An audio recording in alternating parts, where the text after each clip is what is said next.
Mbacira umugani mbabambuze umugani ntuzava ikamugani azasanga ubukombe bw'umugani buziritse ku muganda w'inzu.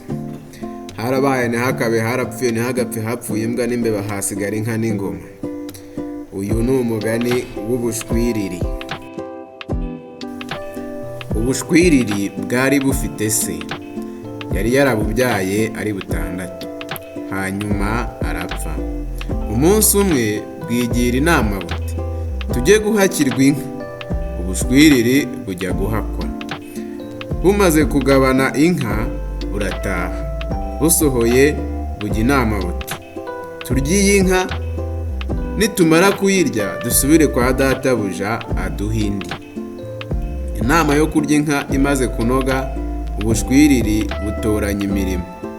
Kamwe kati ndajya gusenya inkwi, akandi kati ndajya gukura amashyiga, akandi kati ndajya kurahura, akandi kati ndajya kuvoma. Tubiri agakuru n'agato dusigaraho. Kamwe kati ndabaga, akandi kati ndagufasha. Ubushwiriri bujya ku mirimo yako. Ubwasigaye imuhira, inka burayica burayibaga, inyama buzigira neza buratondora. Ubwari bwagiye ntibwagaruka. Akari kagiye gusenya kagize ngo karavuna urukwi, kanyerera intagarane karapfa.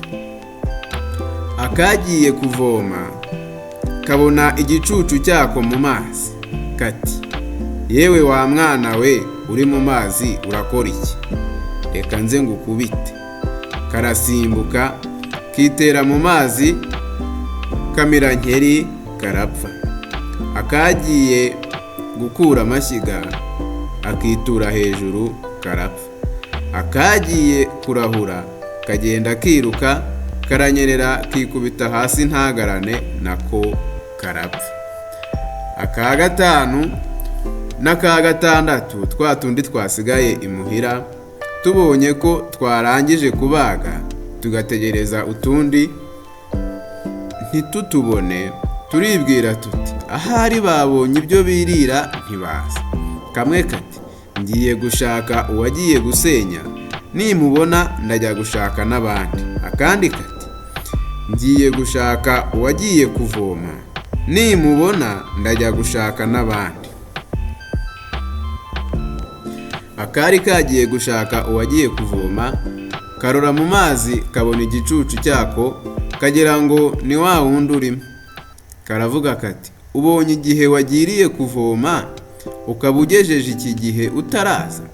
Dore twabuze icyo dutekesha inyama, naho wowe wibereye mu mazi. Henga nze ngukubitiremo.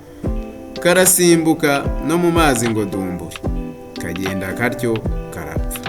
Akari kagiye gushaka kagiye gutashya, kakabona kari mu nzira gatandaraje, katazi ko kapfuye. Kati ni iki gituma waheranye inkwi? Tukaba twabuze icyo dutekesha, twarangije kubaga kare, naho wowe wigaramiye mu nzira nta soni. Reka nze tubonane. Kagenda kiruka gakuba ijosi karapfa.